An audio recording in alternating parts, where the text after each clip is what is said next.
flightki tagayay flight Dubai ayaa waxa gabadh baa passenger ka mid ahayd 140 passenger baa diyaaradda raacay 140 ka gabadh baa ku jirtay gabadhu carruur bay wadatay ilmo yar bay wadatay markaa waxay fadhiisatay siidaankeedii ahayn sharciyan waxa weeye diyaaradaha caalamiga qof waliba seat numberkiisu wuxuu u yaalaa boarding boarding baaska oo inta yar loo reebo numberka seatkiisa ku yaala sharciyan qofku qaanuunka saxa ah ee sharciga caalamiga weeye inuu seatkiisa fadhiisto cabin crewga hosteska gabadh abaa u tagtay waxay ku tidhi kanimaha seatkaagii seat kale kaagii fadhiiso dabeed gabadhii way la dagaalantay waana runtii caytantay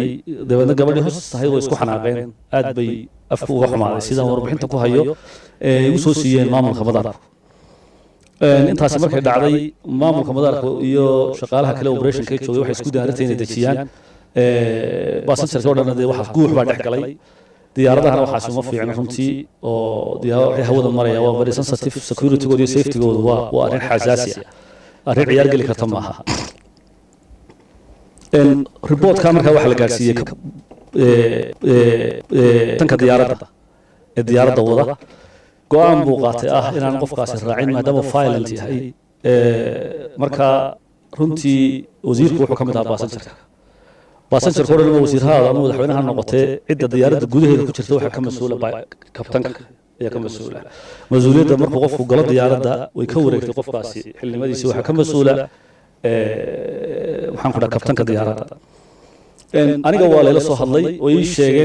ii sheegeen in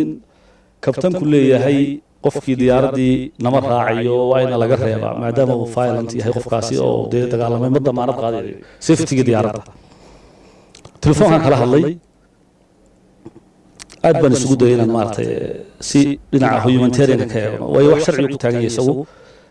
mas-uuliyaddana isaga aloo dee ninka hawada diyaaradda maranaya waa kabtanka weeye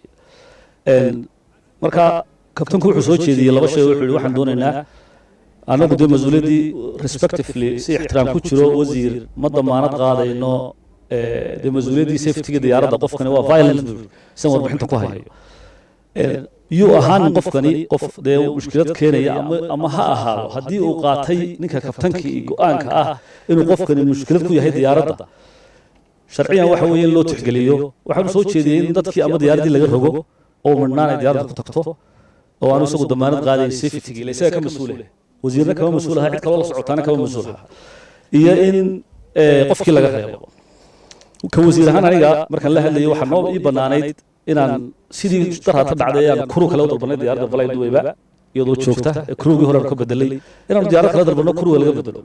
ama inaanu tallaabo kala qaadno sharciga oo dee maaragtay laakiin waxaanu eegnay laba shay weeye 140 qof ee saaran dad baa leh connections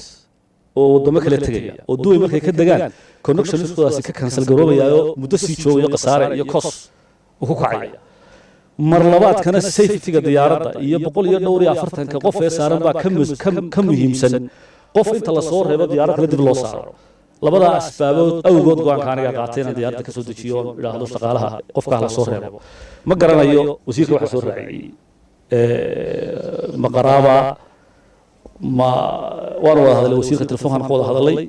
anna waan ka soo hadhayaa buri meediyahana waanu yeedhanayaa waan la hadlayaa